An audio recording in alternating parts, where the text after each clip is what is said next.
So I'm almost certainly going to get myself in some kind of trouble with some of my viewers as I try to describe this scenario of what happened yesterday with Congress. Um, as I do, just give me the benefit of the doubt. I'm trying to describe what happened and explain what's going to happen as we move forward. So the first thing that we're going to do is we're going to look at three different headlines, and then we're going to watch a video by Schumer. Then we're going to go into the articles themselves, and then I'll show you what was really said. Okay, so the first thing is, here's a headline from AP.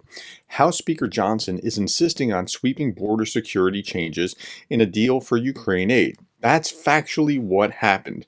Okay, so they're working on they're trying to get some agreement on Ukraine, and you'd have to be sleeping under a rock if you're an American and you didn't know that one of the highest values or priorities for Republicans is fixing the border immigration system so that we don't have 10,000, and that's a legitimate figure, illegal immigrants pouring over the border every day. And that's essentially what is happening, and they're trying to fix that problem. Democrats on their side don't seem to want to fix that part of the system. And that's an overstatement. I'm speaking in very broad brushstrokes here. They want to fix the system in a different way. They don't want to go to these draconian policies that clamp down on how many people are actually seeking amnesty, because people can just say, I seek amnesty because I'm afraid for my life, and they are automatically admitted, where we want to make sure that they're actually seeking amnesty. Okay, so that's what the difference is between the two in very broad brushstrokes. But the Republicans are insisting that, like, look, Ukraine's not our high priority. The border is. Ukraine's your priority, so let's compromise and get something done. Now, I think that Ukraine is a very high priority. That's why I've spent over 1,000 videos on this trying to explain context about the war in Ukraine.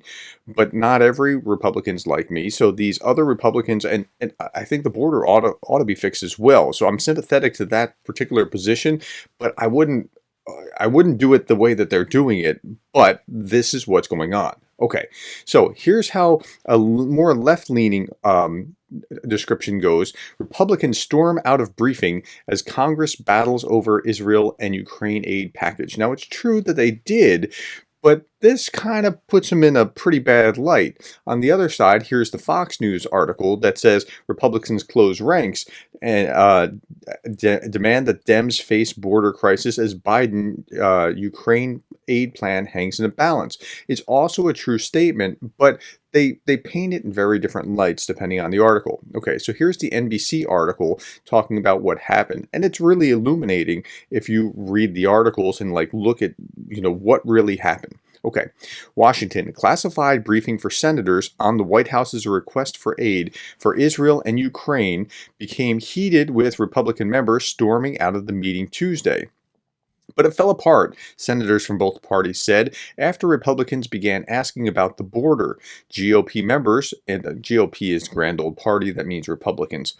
GOP members in both chambers have demanded serious changes to immigration policy to address the rising migrant crossings in exchange for passing new aid for Ukraine. Okay, and that's what they had agreed that was going to be discussed, right? Senator Josh Hawley called it, quote, the most heated briefing in the SCIF, Sensitive Compartmented Information Facility, I've seen. It started off pretty bad, a lot of tension in the room because nobody talked about the border, Senator Lindsey Graham, South Carolina said. Now, Lindsey Graham met with Zelensky, and he said, look, we're there, we're gonna be there, we're gonna give you this aid. So people are asking, well, what happened? What changed? Nothing changed. He's still a Republican who still wants to get this done. Let's get a compromise and get this across and get this rolling. In case you don't have a television or you've been living in a cave, you would know that most Republicans feel like we need to address the broken border. That's just a high priority to them. Okay. And it came a day after the White House Office of Management Budget Director warned the Congress in a letter that the U.S. is, quote, out of money and must provide more aid for Ukraine in its war against Russia by the end of the year or risk increasing the likelihood of Russian military victories. On Tuesday, Ukrainian President Volodymyr Zelensky's chief of staff, Andriy Yermak, said that there is a big risk that the country could lose the war without additional U.S. aid. Okay, so that is where we are. It was immediately hijacked by Leader McConnell. Now, Leader McConnell is actually all in behind Ukraine, but he's trying to meet the needs of his party. It's a fractured party, half the party that's not really that interested, half that'll go along with them if they can get this to the floor. But to get it to the floor, they need to have this compromise discussion and find some common ground and move forward. One of them it was disrespectful, started screaming at one of the generals and challenging him to why he didn't go to the border. Okay, again, this is, as Schumer said, now this is, again, a huge priority to Republicans who want to see this immigration issue dealt with. Hawley also described the screaming, saying, well, usually senators don't scream at each other in front of, the Secretary of Defense and so forth.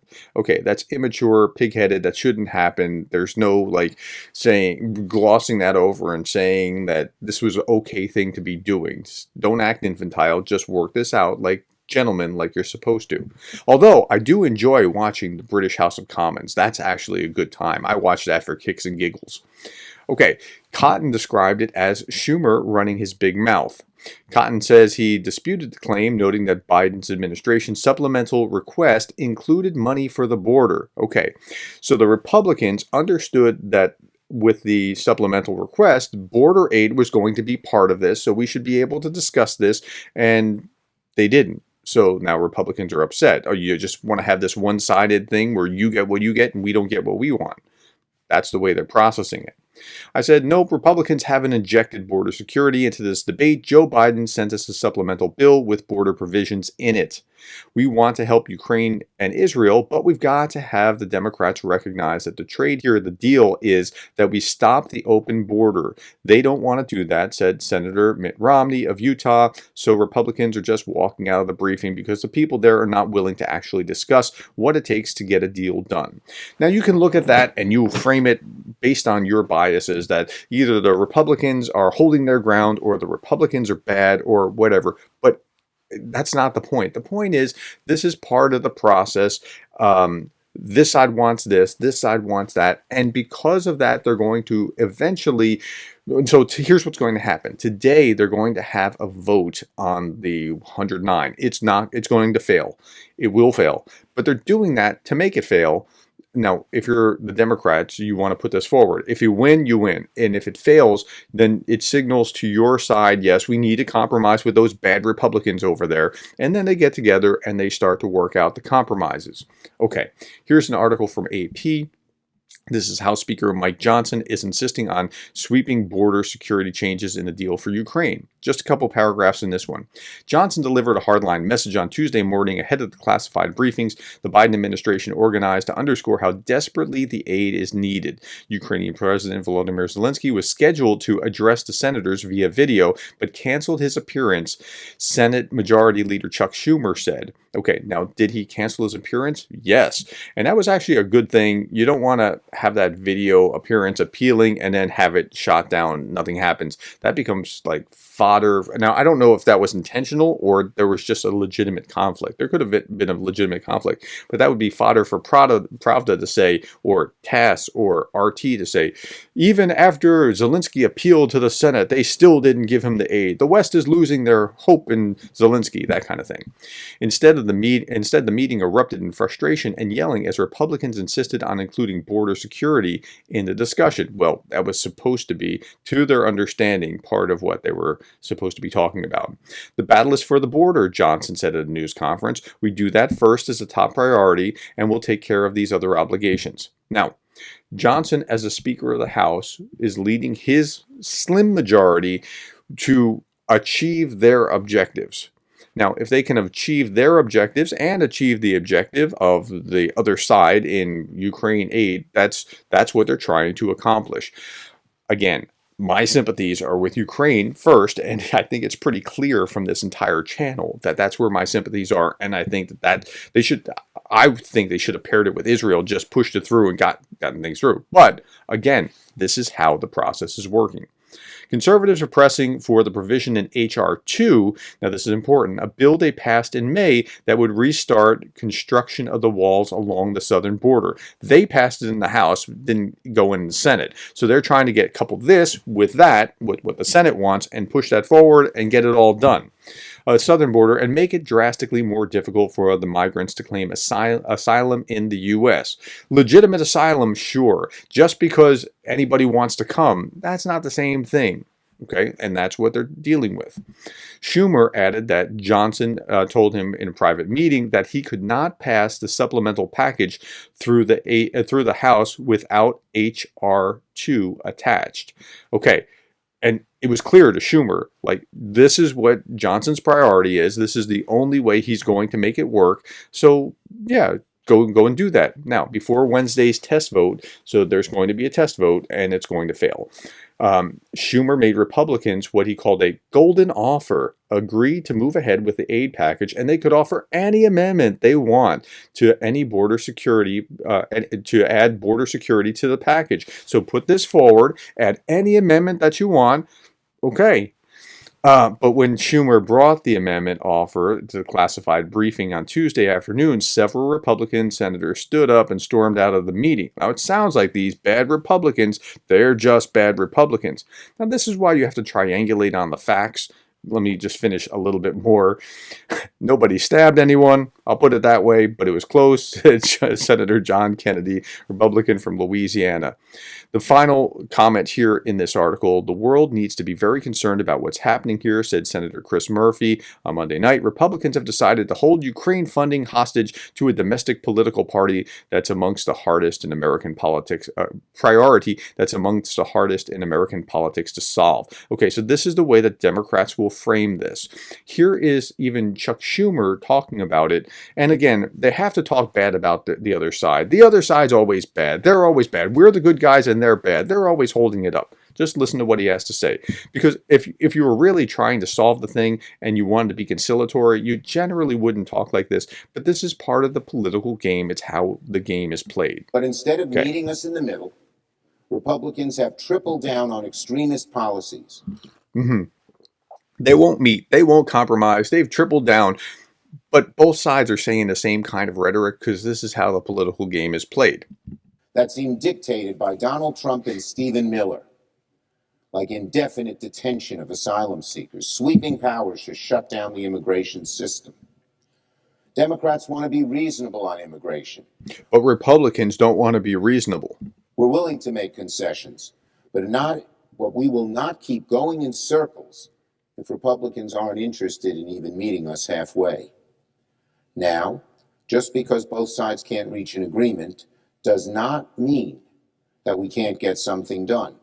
And they will get something done, okay? So they're going through the same rhetoric. On the other side, I'm sure Republicans are saying the same thing. This was just an opportunity to show this, to illustrate this one point. I'm not trying to, poke Schumer in the eye. I'm just saying both sides are doing the same kind of rhetoric. Now, the reason I tell you to triangulate on the facts in Ukraine or otherwise is because you get a different nuance when you listen to the other side and try to understand what they're saying. Here, Republicans close ranks. This is Fox News. Republicans close ranks and demand that Democrats face a border crisis as Biden's Ukraine plan hangs in the balance. Just a few paragraphs here. Republicans in the House and Senate are closing ranks in the bid to force the president to deal with the ongoing crisis at the U.S. southern border. Speaker Mike Johnson and Minority Leader Mitch McConnell have signaled that getting any part of Biden's $106 billion supplemental aid request passed would require concessions on conservative border and asylum measures. Johnson told GOP lawmakers in a closed-door meeting that passing border security measures a top goal. Johnson called the border security a hill to die on. Other than that hill to die on, we knew everything there. Now, just a little bit more. House Republican leaders have signaled they will only put Ukraine aid on the floor, which Biden requested roughly $61 billion, if it is paired with border security measures. Schumer instead suggested at his own Tuesday press conference that he would allow a vote on border security amendment crafted by Senate Republicans in addition to the supplemental. Again, you knew this, but there's just a little bit more. Now, this is the reason that you need to read the other side, because you get nuance about it. I would not interfere with them drawing up an amendment, but it will need 60 votes like any other amendment would, Schumer said. So there's not even a guarantee that they're going to deal with the border issue if it's brought up like you can add an amendment. I mean, if you can get it passed, when they know full well that that the Republicans don't have the 60 in order to get it to pass. So that's the reason that the Republicans are ticked, because they're not actually, from a Republican perspective, they're not actually being dealt with in good faith. And so, okay, now let's add even more fun to this. Let's see how RT carried the same story. Let's look at this. Zelensky abruptly cancels U.S. Senate appeal. Now, I told you what happened. He abruptly told them, sorry, I can't make the video conference. Okay, but why? This is what RT has to say. Ukrainian President Vladimir Zelensky abruptly canceled a briefing with U.S. senators and White House officials on Tuesday due to a last-minute snag. Zelensky's team called off the virtual appearance just moments before it was set to go ahead. Senate Majority Leader Chuck Schumer said, noting that something had come up for the leader without elaborating. After Zelensky's sudden cancellation, the briefing grew contentious, with some Republicans, including Senators Deb Fischer and Mitt Romney, even walking out early. Like, if you read this article, you'd think that it's because Zelensky canceled, so they're walking out. But that's not it at all. I mean, they got this so very wrong.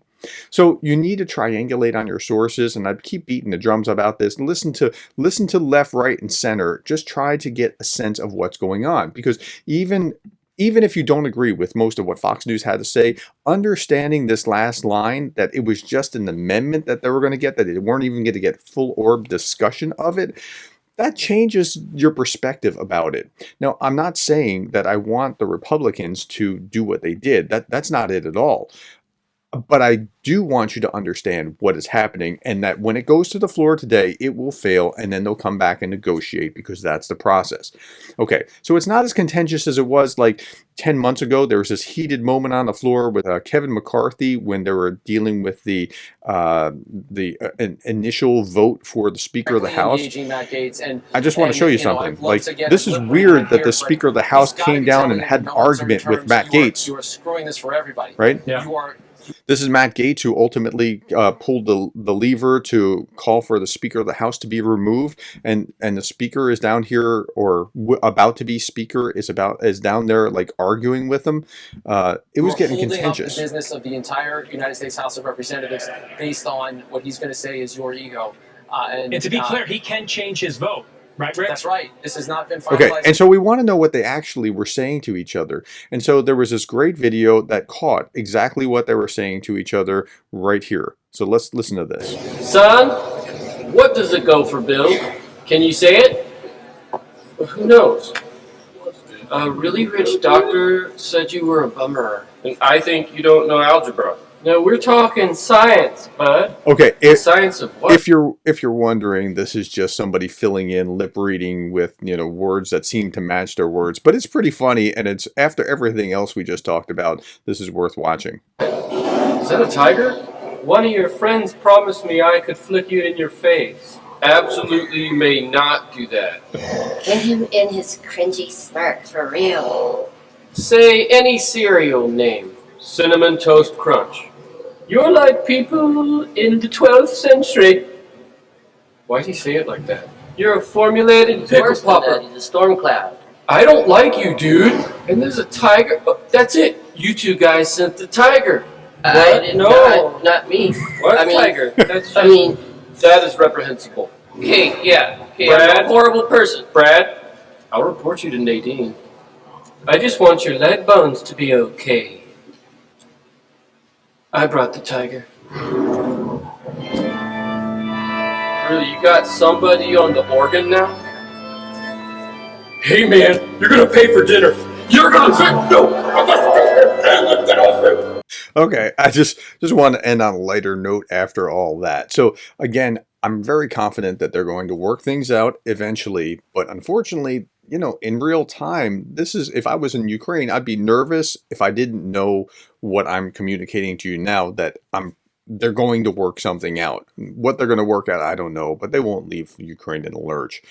But they have to work out the process. And I did my doctoral dissertation on the U.S.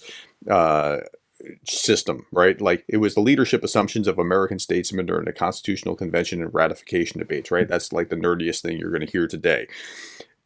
basically how Congress works, and it's designed for gridlock. It's not designed to move quickly. It's not designed to move smoothly. It's designed to prevent one person or one group from being able to totally tyrannize the entire nation. It's so they have to work together in order to get anything done. And so that's what they're going to have to do. All right. Thank you for the time. Thank you for the likes, the shares, the subscribes, and the coffees. And thank you for being the kind of person that cares about Ukraine.